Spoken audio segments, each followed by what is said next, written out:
For today, we're going to look at Term 3 revision. We will be looking at the following: early economic development and emergence of trade, evolution of markets, government and the regulation of markets, industrial development, evolution of economic institutions, and then we'll also be looking at the difference between economic growth and economic development, as well as population and labor force. And many of these you would have already covered in class by now. So when we look at the early economic development and emergence of trade, in early times, traditional societies aimed to be self-sufficient in terms of food and basic goods. Pastoral and horticultural societies developed using simple tools. Barter economies replaced subsistence economies. With the development of money, a monetary economy replaced barter trade. Illiteracy and education levels improved as school systems expanded. The monetary economy released the profit motive. Now, a few concepts that we've just seen there.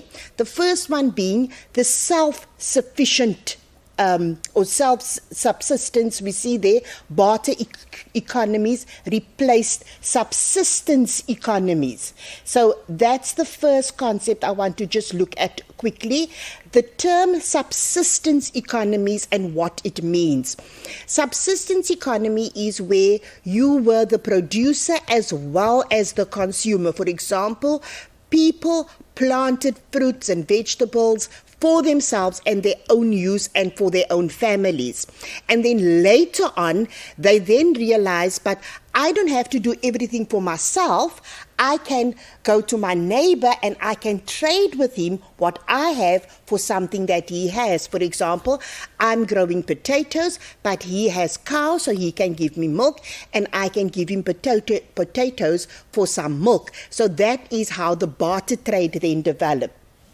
And then obviously, as this sort of bartering grew, we found then that there came along the development of money, because one of the problems with barter trade was you couldn't determine the value of something that you are exchanging. For example, what is the value of me exchanging how many potatoes do I give to the amount of milk that I'm receiving? So that became problematic. So therefore then a monetary system was developed, and in early stages they didn't have money as we know it today. People used different things such as shells and shiny buttons and all of those kinds of things as a monetary system. And then obviously as things progressed, we then saw that being replaced. Right, the evolution of markets. Outlets had to be found to sell surplus production. As local trade developed into national trade, transportation and trade routes developed. Concentrations of population settled in towns and cities.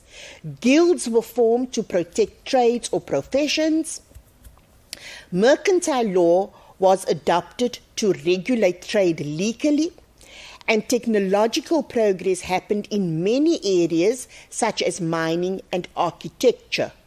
Money, banks, and forms of saving developed to support trade and wealth accumulation.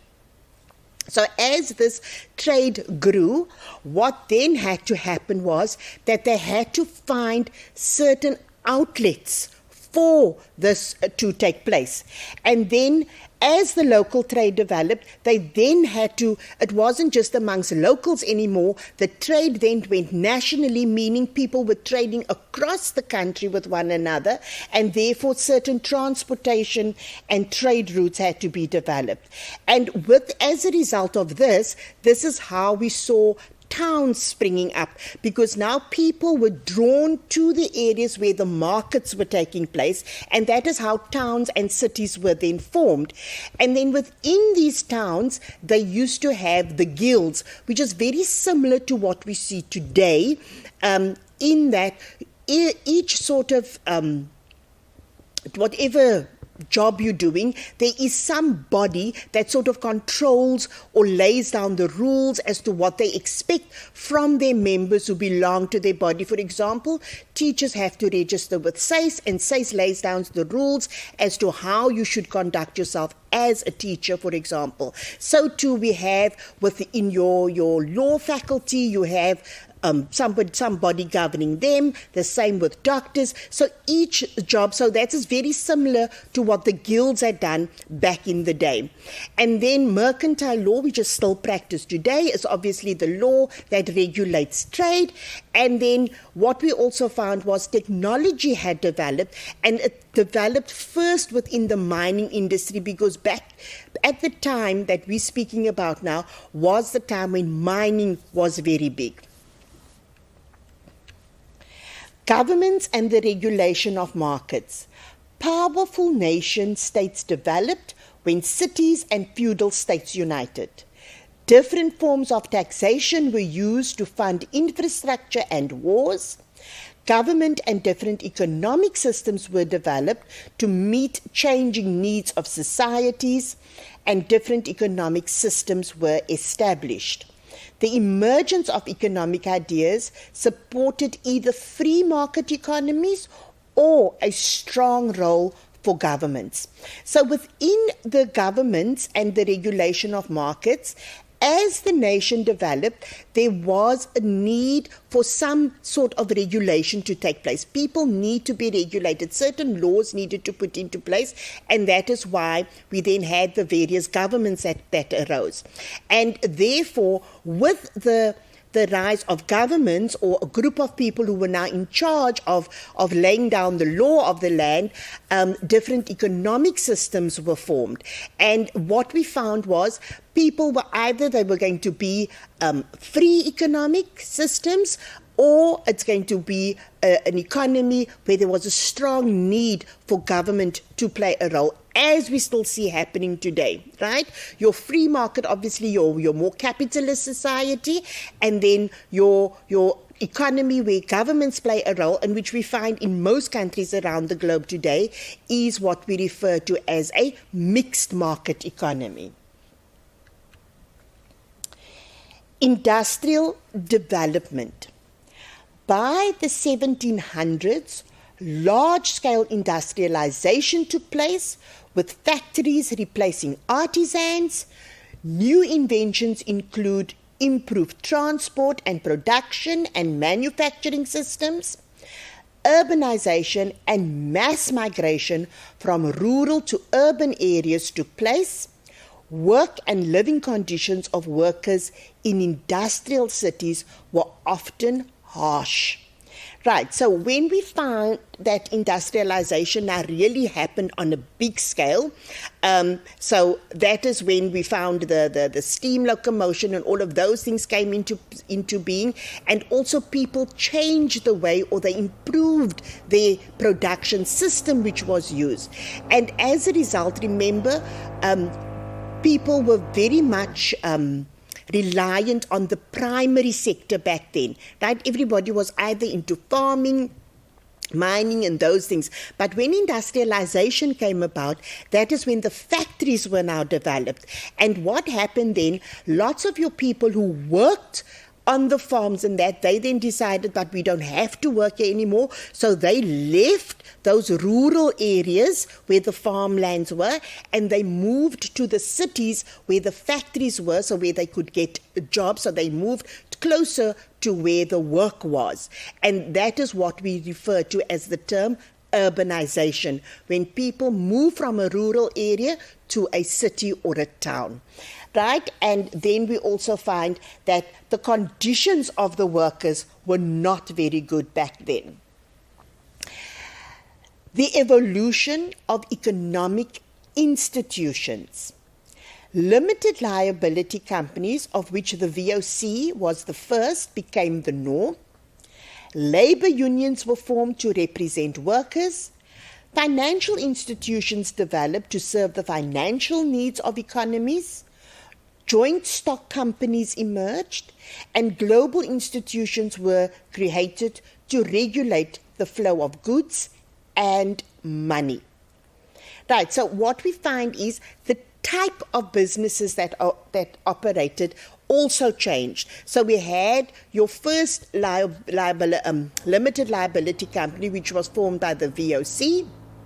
And as we said earlier on, when industrialization first took place, the workers were not treated very well, and therefore there was a need for some representation for the workers, and therefore the labor unions were formed in order to represent the workers and to then fight for their better conditions of work, better pay, etc., as we still find happening today.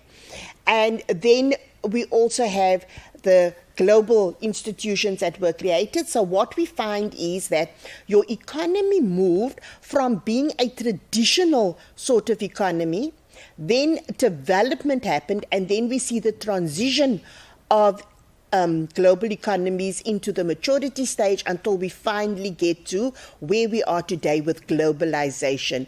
With globalization, that is where countries get together, and their main purpose obviously is in terms of trade. Right, we're just going to look at some questions or consolidation questions for this section now. So here it says give one term for the following descriptions. Number one, households aim to produce enough goods for their own consumption. I'm going to read through all of them and then give you a time to just think about these answers. Goods, number two, goods are exchanged for goods with more or less the same value. Laws that governs commercial transactions. People move from place to place for food and water. Firm focus on the production of one item in order to become more efficient. So there are 5 concepts that we just mentioned earlier on. So there are these descriptions, and you need to now give the concepts which are being described here. So I'm going to give you a second to just think about those answers, and then we're going to look at the answers.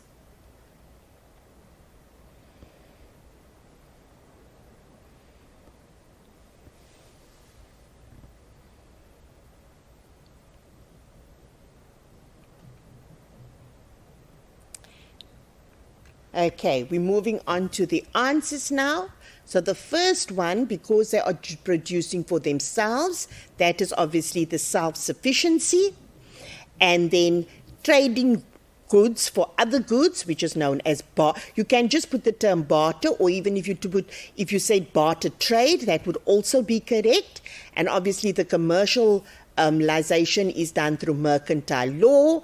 And when people moved, now please remember we spoke about people moving from rural areas to the cities, which is urbanization, but this question here asks people moving from place to place for food and water, which is a bit different. That is the nomadic lifestyle. And then of course where you're concentrating on only producing one item, or you're focusing on one specific item, that would then be known as specialization. Right, study the picture below and answer the questions that follow. So in the picture there, you can see this refers to the Industrial Revolution. Right, we see the picture of the factories, the steam locomotion, the cars, the cities growing, etc. Right, 2.1. Name one result of the Industrial Revolution in the extract above. Number 2.2, name one main energy source used to generate electricity in South Africa. 2.3, name one invention during the Industrial Revolution that affected society. 2.4, the factory system led to mass production of certain goods by utilizing mechanization. Define mass production.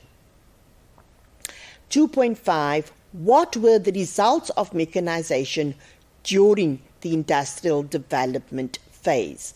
And please note there, the mark allocation says 2 by 2, which gives you 4 marks, meaning you need to give 2 results, right, during this phase. So to answer question 1, you need to look at the extract and then name 1 result of the Industrial Revolution. So I'm just going back to the picture so you can have a look at what it says there, and you need to choose 1 thing that you see from there.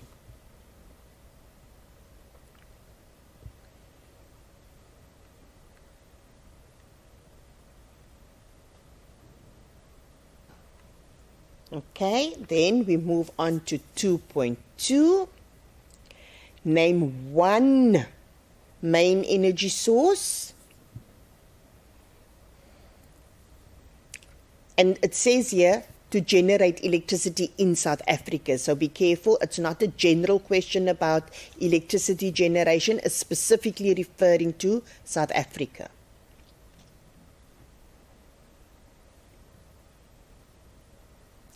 Name 1 invention during the Industrial Revolution that affected society.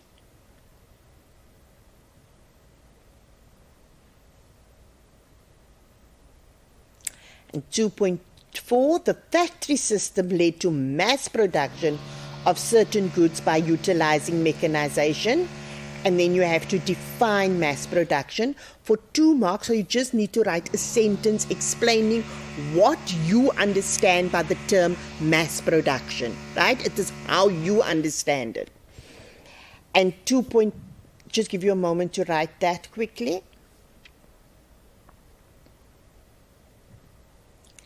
And then 2.5, what were the results of mechanization during the industrial development phase? And please bear in mind, we want 2 full sentences for that answer.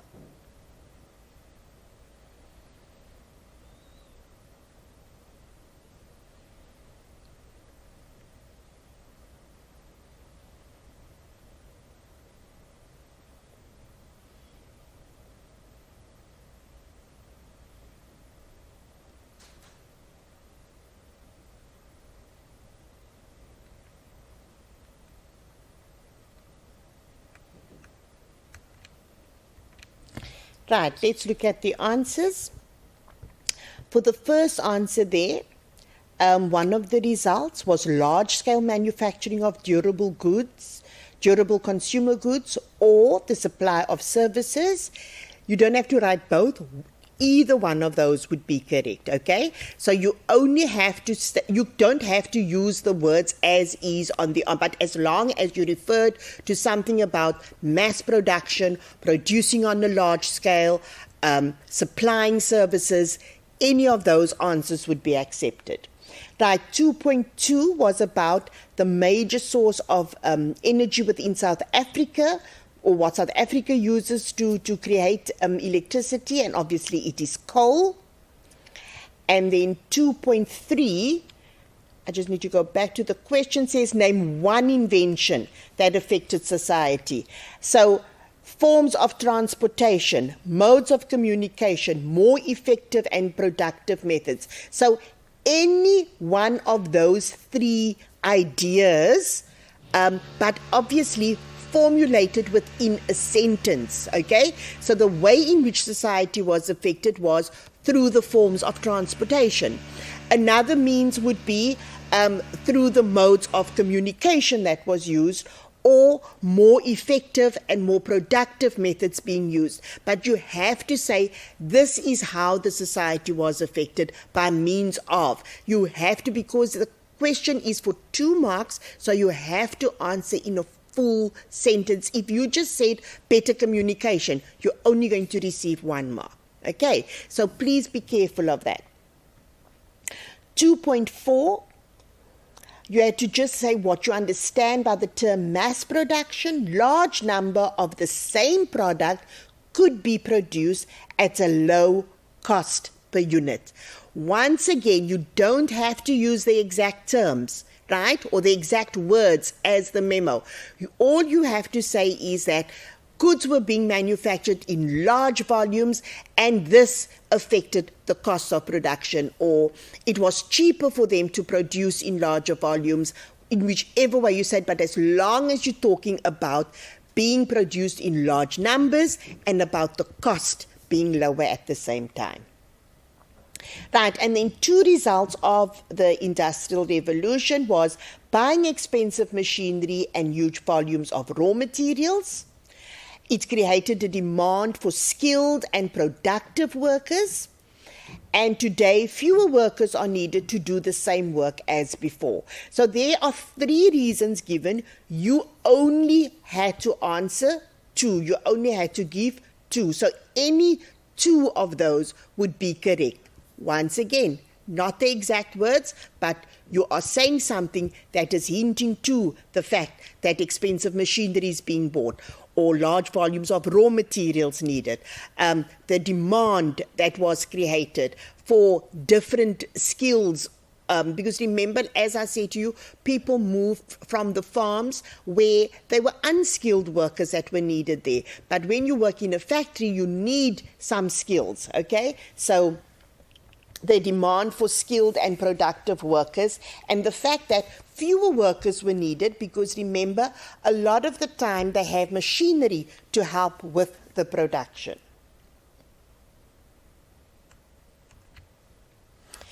Question number 3, explain how an increase in the demand for goods and services contributed to industrial development.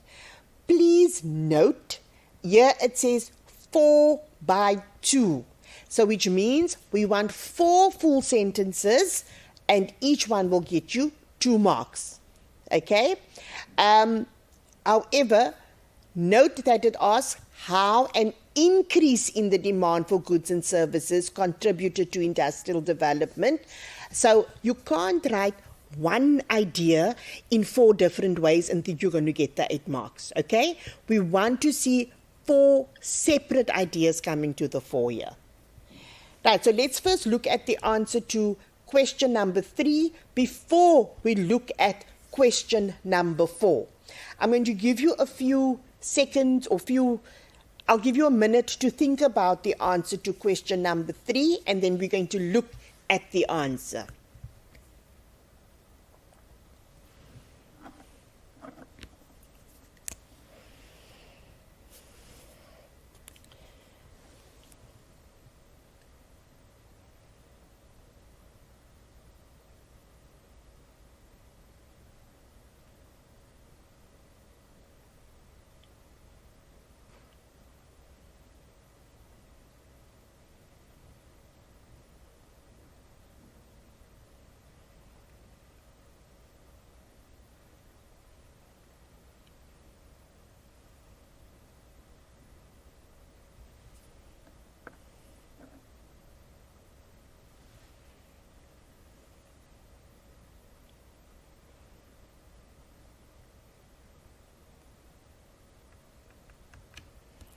Okay, so if we look at the answer to question number 3, an increase in demand for goods resulted in the need for more cost-effective methods of production, which led to the rise of mechanization and the factory system. Number 2, the goods were manufactured on large scale in the factories. Number 3, the factory system was characterized by division of labor. Technological innovations led to ever-increasing productivity while requiring less human energy, and a greater volume and variety of factory-produced goods were manufactured, which raised the standard of living of many people. So let's just break this down into more understandable language. Okay, so an increase in the demand resulted in the need for more cost-effective methods of production. So, because there was such a great demand for the goods, they needed to find a way to make these goods faster, quicker, but also looking at the cost effectiveness thereof, and that is how mechanization then played a part. Because what they then realized, if we bring in machines, they can work or they can produce the goods at a much faster rate than just relying on human beings to do it. The second point is that obviously the goods were now manufactured on a large scale or in huge numbers within the factories.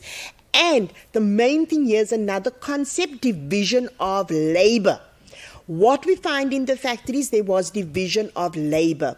Now, what we mean by division of labor is where the entire concept is taken and broken up into smaller units. So, for example, if you think about a shirt that has to be made, so one person or one group of people will just be responsible for making the collar of the shirt.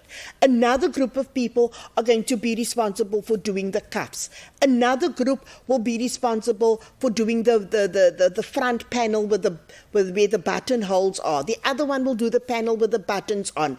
And then they will bring this whole garment together until it's now a finished product, right? So when you think of division of labor, it is where the final product is broken up into smaller jobs. You can also look at sandwich making, for example. Let's say we're making cheese and tomato sandwiches. So one person will be responsible for just putting the butter on the bread.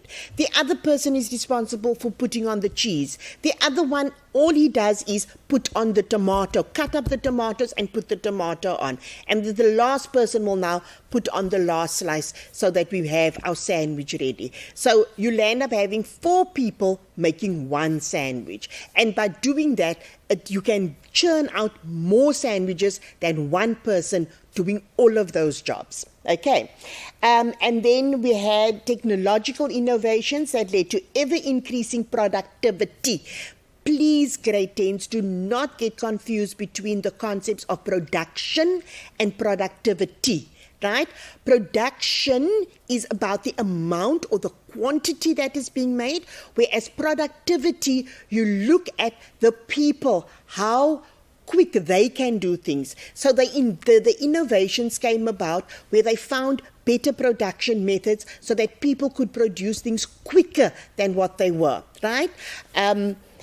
And then also there was a greater volume and variety of factory-produced goods, which then raised the standard of living of many people. So yes, as we see the production volume increase, meaning the number of goods that were made increased, which by now you should know, when you're looking at production levels, this refers to the concept of economic growth, and all of this led to people having a higher standard of living.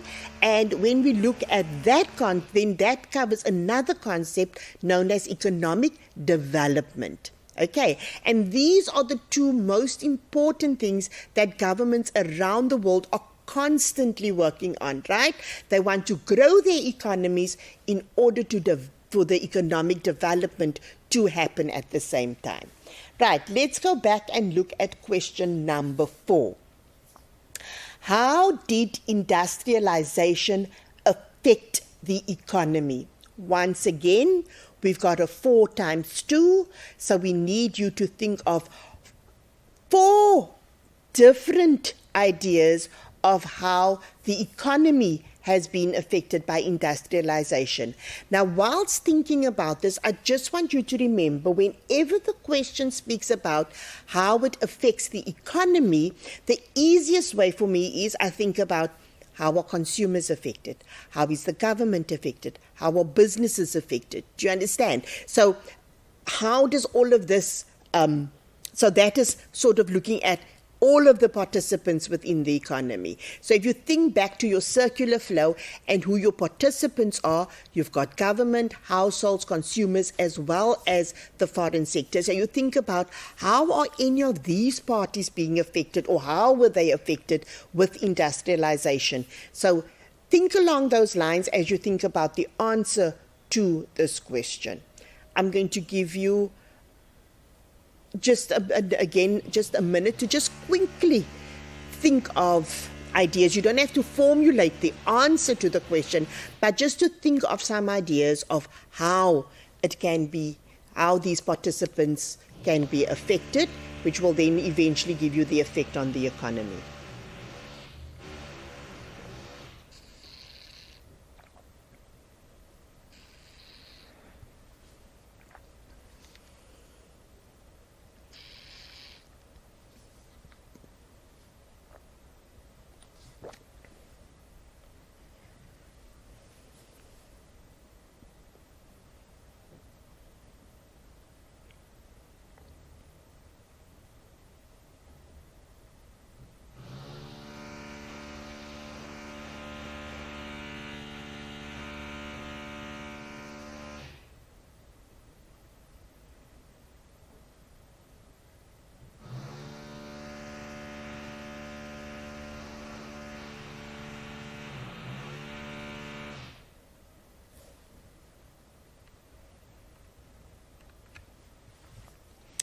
Right, the answers to question 4.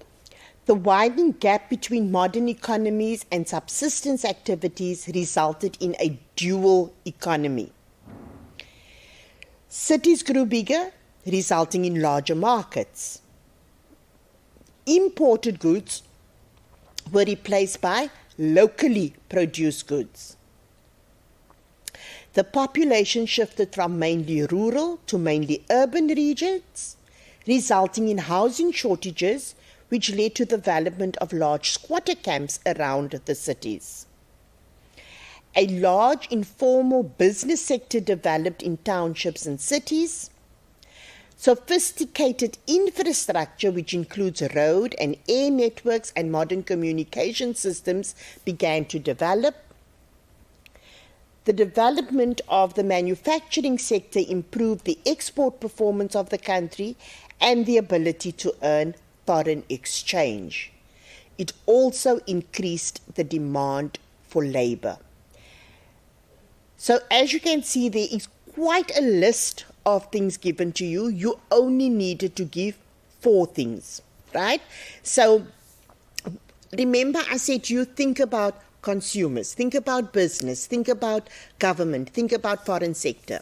So if you look at that there, we see that with the countries, you saw a dual economy developing, first of all, because we saw that the gap between your modern economy and your subsistence economy was getting bigger and bigger. So when we talk about a dual economy, as we have in South Africa, where you have some areas or some places that are highly developed and other things that are still sort of developing. So that is what we refer to as a dual economy. And what we found is that the population, people moved from the rural areas to the towns and cities, so in search of work. With the result now, what happened was they didn't always find work, and then when they did find work, we find that they had to travel such long distances from where they stayed to where they were working that they moved closer to where the work was, and that is how your squatter camps sort of sprung up and grew, because now people wanted to be close to where the work is, but there wasn't housing available for them, so they had to make their own sort of makeshift housing, and that is how squatter camps developed. And then we see that there's a large informal business sector, meaning when we speak about informal, these are businesses that are not registered, right? So you will find a lot of your spaza stores, for example, they would be part of your informal business sector, right? Or any business that operates from home, a cottage industry. Many times they grow into bigger businesses, but when they start out in the informal sector, and then later on they branch out into the formal sector. But what we've also found that within South Africa, that informal sector plays a very important role, because a lot of time when people can't find jobs, they will then come up with some business idea, come up with something, either a service that they can render to their community or products that are needed in their community, which they are then able to fulfill. Right, and then all of this also obviously led to an increase in the demand for labor. Right, the last section that you did with regards to term 3 was population and labour force. So if you look at the size of the population, so South Africa currently has 59.3 million people. So what are the things that sort of affect the size of the population? So there are 4 factors that will affect the size of the population, or in other words, the population growth. Now, there is your birth rate, your death rate, and there's immigration and emigration, right? So let's look at the birth rate first of all. When we talk about the birth rate, here we are referring to the number of live births per 1,000 per year, right? So we're looking at the number of live births per 1,000 per year. Your death rate, which is also known as your mortality rate, these are the number of deaths per 1,000 per year. Your immigration, those are the people that are moving into the country, whereas emigration is the number of people leaving the country. So all of these factors influences your population growth. But if we just look at the number of people being born and the number of people dying within a country, that is what we refer to as the natural growth rate of the country, right? These are all the citizens having children or citizens dying, so that is your natural growth rate. But if you think of emigration and immigration, these are now people, the immigrants are the people moving into the country, the immigrants are the locals leaving the country, right? So that's not natural, right? But they also impact on the size of the population. Counting of the population is done by a census, and we've just had that happening this year. You would have seen people coming knocking on doors. They wore their census bibs and came to ask questions, or like most people, what they opted for was the online census that they tried for the first time this year. Population growth is an increase in the number of people who reside in a country. So how we calculate that? We look at the number of people born, which is the birth rate, plus the immigrants, the people who've come in from outside, and we subtract from that the number of people who have died and the ones that have left the country or has immigrated. Right. The population growth rate is the rate at which the size of the population increase over a period of time, usually measured in a year. The rate may be positive or negative. Now, how can your population growth rate be negative? Yes, it can, if you find that there are more people dying than what people are being born. That kind of thing can happen, or there are more people leaving than people coming in. It is important, governments, businesses, organizations, etc., to have an idea of the country's growth rate. They need to know by how much is it growing, because remember, governments need to provide the necessary infrastructure for the people of the country, such as housing, schools, etc. Businesses need to know, because they need to know how many goods and services that needs to be supplied. So therefore it's important for them to have this data. The growth rate is an indicator of the changing needs of the people. Government wants to know the financial burden of providing infrastructure, example, schools, hospitals, roads, housing, etc. Businesses or government wants to know how the resources should be allocated, example, water supply, electricity, food, etc., and how many jobs should be generated annually. Right, the concepts. The natural growth rate is the difference between the birth rate and the death rate of a population during the year. Right? So what we find here, if you look at these pictures here, your population increases when your birth rate is more than your death rate. Right? We see your population is steady when your birth rate and the death rate is the same. And then we also see a population decrease when there are more people dying than what is being born. Okay. And that's just looking at the natural growth rate. So we're just looking at births and deaths here. Okay. So just once more births than deaths, increase in population. Birth and deaths equal, it's a steady population. And if there's more deaths than births, then we see a decrease in the population. Right, the fertility rate. These are the concepts you need to know for section A of the paper. The fertility, or even in section B when they ask you to describe the concept. The fertility rate is the average number of children born alive to a woman in her childbearing or reproductive years.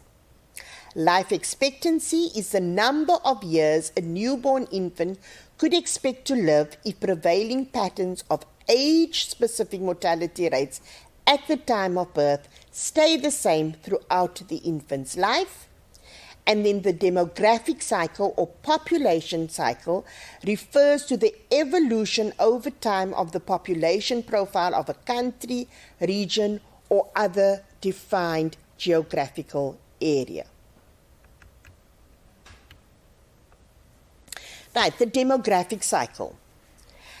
The demographic cycle, as you just heard, it shows you the evolution of the population over a period of time. And there are 5 phases to the demographic cycle. So in phase 1, we find that both the birth and the death rates are high. So therefore, you have a very young population. During phase 2, we find that the birth rate is high, but the death rate decreases. And the reason this happens, so the reason we find that phase 2 differs from phase 1, because in phase 1, we have a high death rate and a high birth rate because people are still unaware of things such as family planning. So they're just having children, and people are dying because they don't have access to medical care, or there isn't the necessary medical care available for them. So when we come to phase 2, we find that they have more access to medicines, more access to medical care. So we still have a high birth rate, but the death rate is decreasing. So therefore, the average population age also increases. During phase 3, we see that there is an increased natural growth rate. Now, what did we say? When does the population increase? When there are more births than deaths. So here we see an natural growth rate. We see in the beginning of phase 3, you see an increase in the natural growth rate, but to the latter part of phase 3, you can also see a decline in the natural growth rate, because what happens is people are becoming more aware of things such as family planning. So they're not having as many children anymore. Okay, so in the latter part of phase 3, we don't have this big growth rate anymore because people are not having as many children, but people are still dying. Whereas in the start of phase 3, they're still having lots of children and there are fewer deaths happening. Right, so in phase 4, natural growth as well as the death rate declines because family planning is now accepted. Now they've realized they realize that if I have fewer children, I can have a better life or better standard of living. They can have a better lifestyle. So therefore, they have fewer children. And we find that because they're having fewer children, they can afford to take better care of themselves in terms of the necessary medical care that is needed. So therefore, the death rate also declines.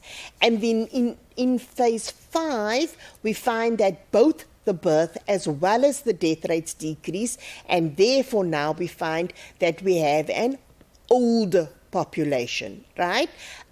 Because some of the first world countries are sitting with this problem at the moment where their population is rather old now. Okay. And then this graph here sort of shows you what a demographic cycle looks like. So you will see there in phase 1, You can see there's a slight increase, not very much, but in phase 2, you see a rather huge increase in the population growth. And then in phase 3, you see the first part of the phase there's an increase, but the second part of the phase there's a decrease. So this is where the change now happens. Now we see there in phase 4, we see the decline of the population growth rate happening, right? So now we see phase 4, and then in phase 5, both the birth and death rates decrease. So a country can be placed into either a phase 1, 2, 3, 4, or 5, right? And many times students say, now what phase is South Africa in? It's very difficult to put South Africa in a particular phase. Because, as I said, we have this one very highly developed side and a very developing side. So they can be in more than one phase they can fit into. Right, the second or the last concept that we dealt with in term 3 was labour force, and the definition for labour force. The labour force of a country consists of those people who take part in the country's production and exchange activities. So 3 groups that are not part of the labour force are children and senior citizens. So you've got those between the ages of 0 to 14 and 64 plus, right?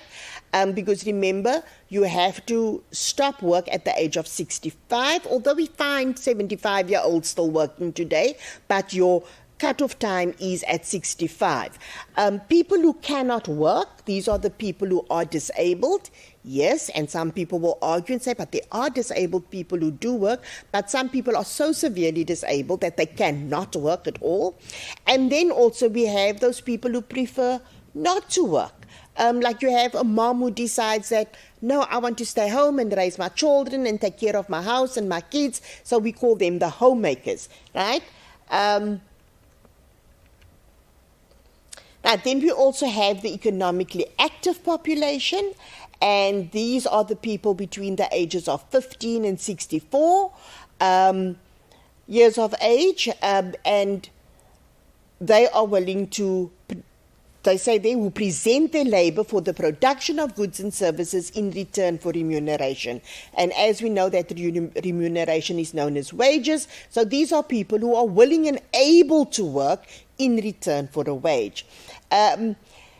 So people that are not part of the EAP are obviously your disabled and ill people who cannot work, learners and students, people who prefer not to work, and who do not receive a remuneration. Remember, the mother doesn't get paid for taking care of her kids.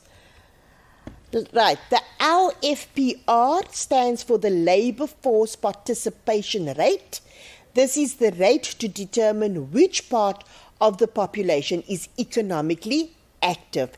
And the way to calculate this LFPR is by taking your labour force or your economically active population and you divide it by the population. And then you take that and you multiply that with 100, which will then give you your rate. Okay? So you look at who are the people between the ages of 15 and 64 who are willing and able to work, and you look at the number of people within the country, and then you take that answer and multiply it by 100. Right. The last set of consolidation questions for this section. Give the correct concept for the following statements. 1.1 consists of the people living in that country. 1.2, the cyclical pattern that reflects the natural growth rate of a population.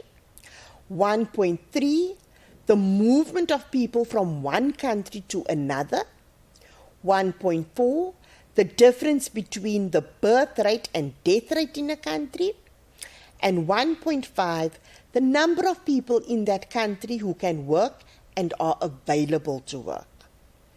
I'm going to give you a few moments to think about those answers very quickly.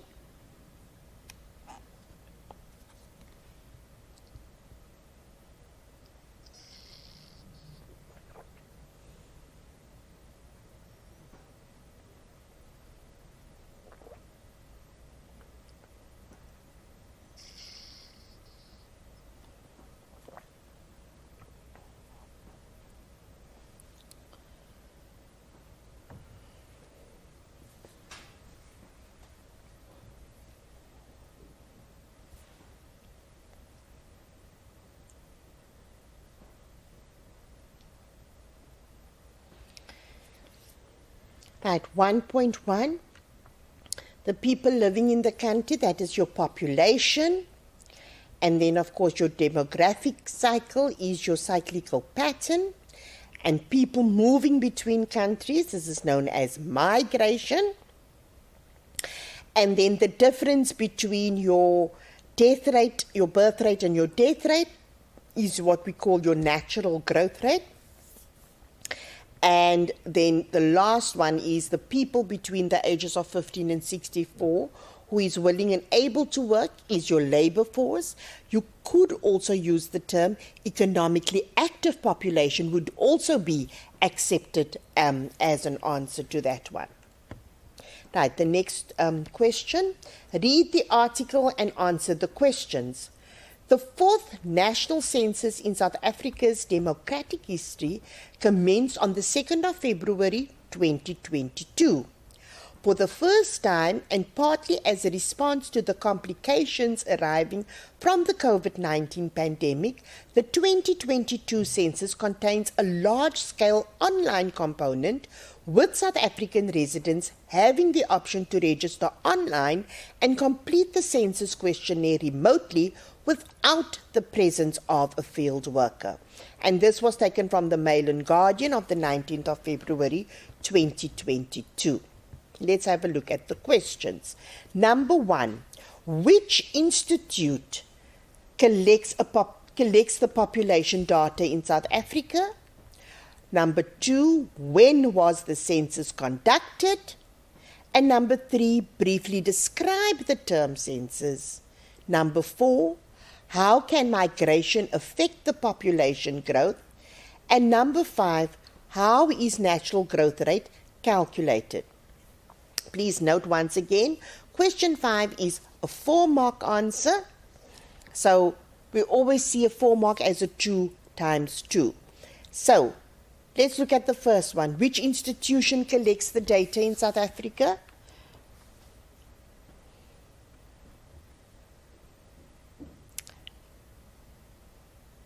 Number 2, when was the census conducted? And that answer you will find within your article. If you can see there, the date. And briefly describe the term the term census. And how can migration affect the population growth? Remember, we just looked at what that term migration was in the question before this. Migration is when people move between countries. And then number 5, how is the natural growth rate calculated?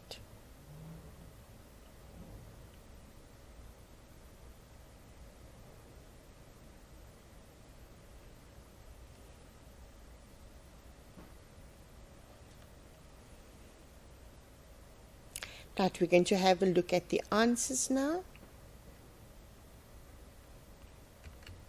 Right, the institute that collects the data is Stats SA, or Statistics South Africa is the full name for that.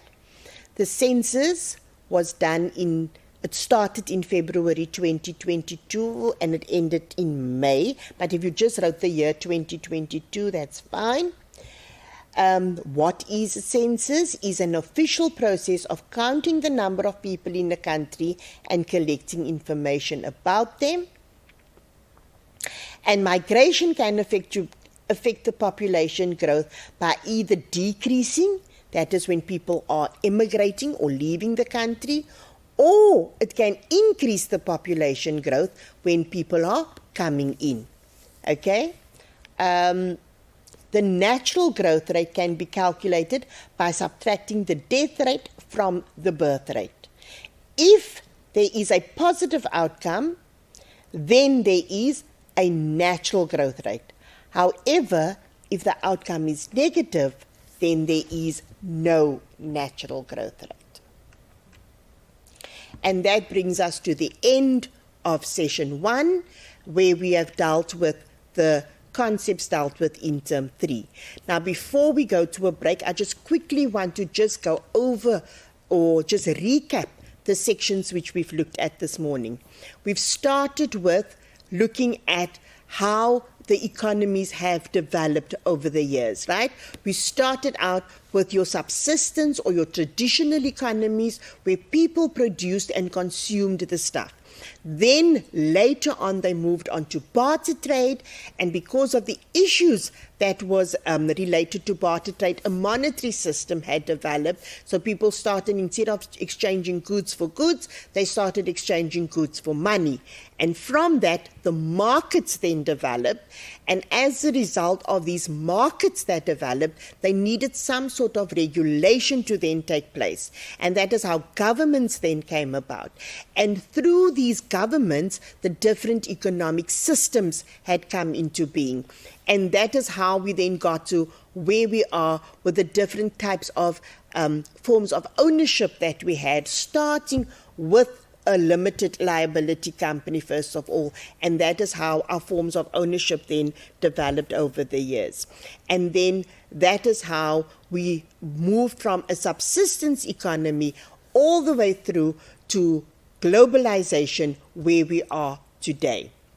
Then we looked at the population and labor force, and the main thing we looked at was obviously the demographic cycle was the main thing that we looked at. This is a pattern that shows you how your population growth evolves over a period of time. And then after that, we looked at the labor force, and important for the labor force, obviously, is the whole concept around your EAP and who makes up that EAP, right? Your economically active population, which is made up of your persons between the ages of 14 and 64 and who are willing and able to work. Okay, and that's where we're ending off this session now. And we're going to take a short 5-minute break, and then we'll come back and we will look at the term 4 concepts. Thank you.